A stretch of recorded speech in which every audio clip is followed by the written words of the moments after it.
I'm Eric Osberg. I'm an associate professor in the Earth Science Department.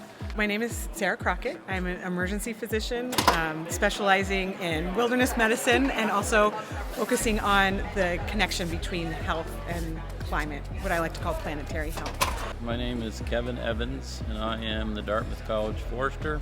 I'm Vanessa Pinney. I am a Thayer Masters of Engineering Management candidate, class of 23, as well as formerly a Dartmouth 21. My name is Laura Brash. I am an assistant director for the Dartmouth Sustainability Office, and I work with experiential learning programs. I think that this process also is finally getting people to talk, because we sometimes get busy in our own departments and our own places of expertise, and we don't reach out because we're so busy doing our own things. That this gives me an opportunity to talk with somebody about water. We see water as this great universal connector that brings everybody together, not just here on campus, but connected with everyone in the community. And we see this as an opportunity to do a lot better, to lead on water in a way that Dartmouth maybe hasn't really prioritized in the past, and to sort of tear down the bubble a little bit and get out in the community, because everybody cares about water.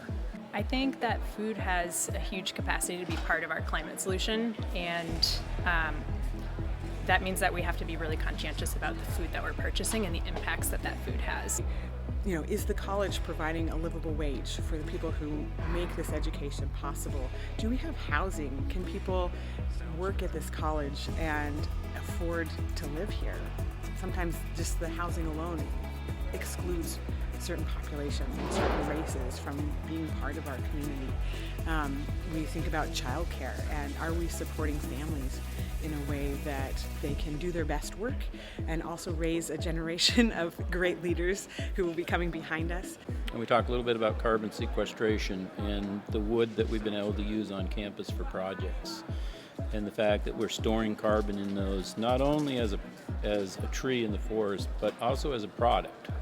Of course, as a transportation group, we're thinking a lot about the infrastructure, what routes exist, what we can do to make transportation more accessible.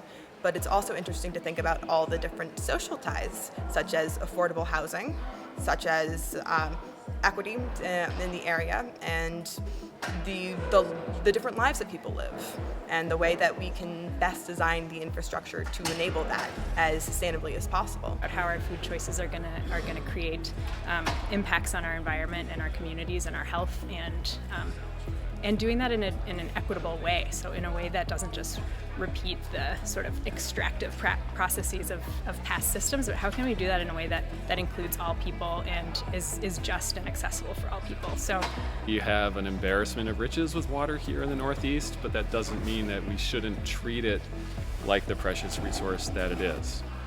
In the last couple of years, we've started to work with the Cossack tribe on our property in Corinth, and we're trying to do some co-management with them. So opening up that. We also have an easement on the property where we have to work with the land trust to manage that land also. I think what we've taken away from this experience more than anything is the immense possibilities that we have in creating a more equitable, sustainable future where people who often don't have their voices heard or don't have much of a say in the type of community that we're building can really be centered in this effort.